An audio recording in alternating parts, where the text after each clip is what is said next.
Africa, and we're talking to Dr. LMadu8.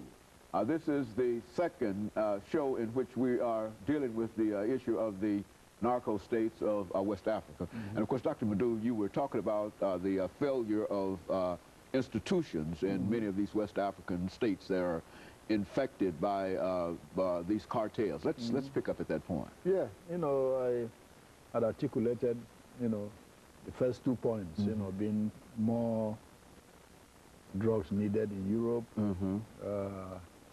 Second one, being the change of routes, and the third being exactly, the third being institutional weaknesses, and by that I mean the governments of these countries are involved, particularly Guinea, Bissau, and Guinea.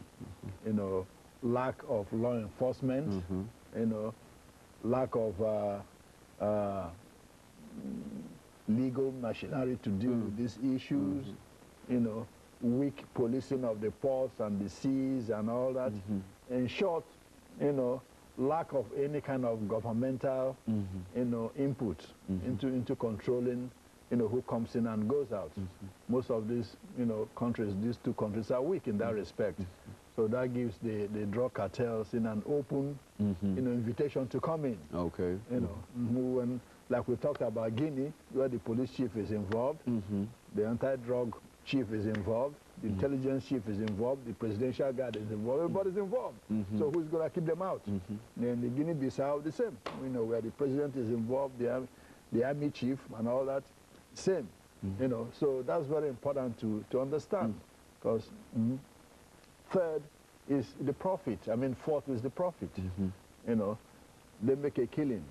For example, the UN estimated that the cocaine that will be worth 1.8 billion when it gets to the coast of Africa. In Europe, will fetch over 10 times more than that. Oh. You see, yeah, 10 times more than that. You see, so that's very important. That's a recipe for evil. Exactly, exactly. Because I used to also talk about labor. Cheap labor.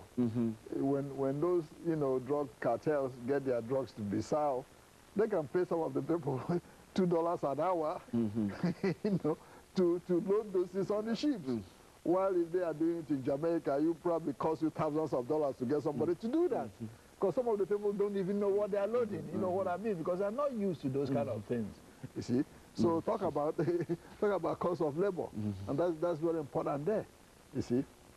So these are some of the factors that I'm sure people will be asking why these places. And then of course the fifth and most important factor is poverty.